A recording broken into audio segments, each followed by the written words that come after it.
One of the things I think it's important for us to understand is standing up here, you've got farmers and bankers and lawyers and accountants who have other jobs but also serve in the legislature.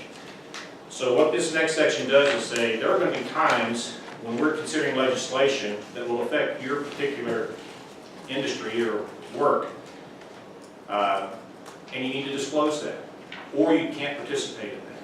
So it does, and the next section says unless they basically disclose that they have a conflict in writing and it's read aloud.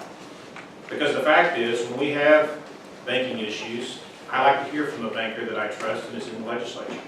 I don't want to necessarily ban him from participating in the discussion, but it's fair that we all know that it affects his industry, or the same if it's a manufacturing issue. So you will see a lot more disclosures about potential conflicts so that people can continue to participate. But again, this does not undo what we talked about earlier with prohibited conduct. You still can't come down here and pass legislation specifically to financially benefit yourself or your industry. So there is a provision that you cannot participate, legislate, if it's something that is a conflict to you, unless you have it disclosed and it's read aloud. You cannot represent any legal claimant before the Arkansas Claims Commission.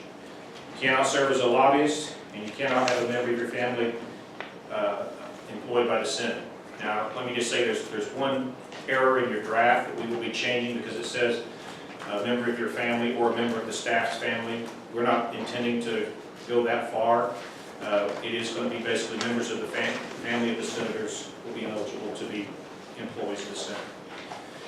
The next is Section 2407, financial disclosure.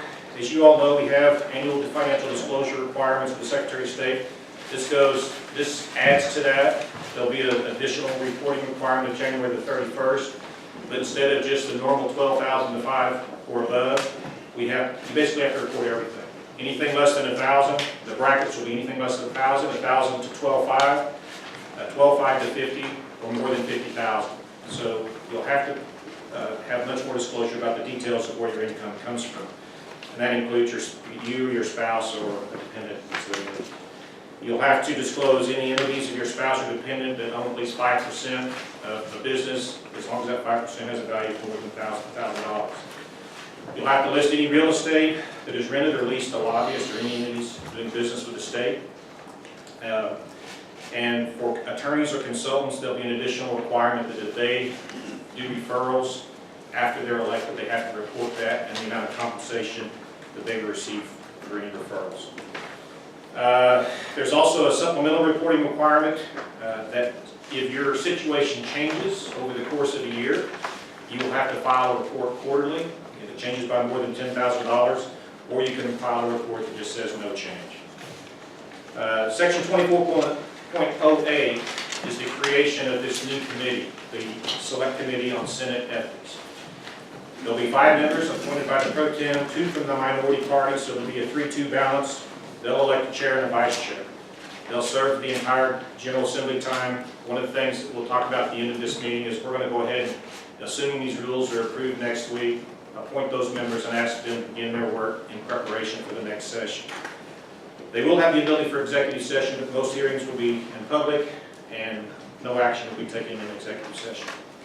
24.09 is allegations of violations. So any member of the Senate can bring an allegation, and this talks about how they will do that. They have to notify the accused.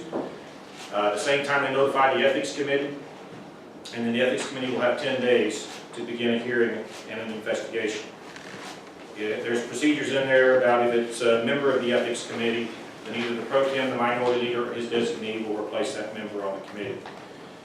The hearing procedures are spelled out in section 24.10. Real quickly, the accuser states the accusation. The accused has an opportunity to answer. Witnesses could be heard. There'll be closing statements.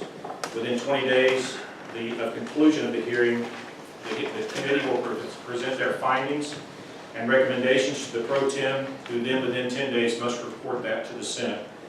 18 votes in the Senate are what are required to take action to remedy this, and we'll talk about the potential remedies here in just a minute.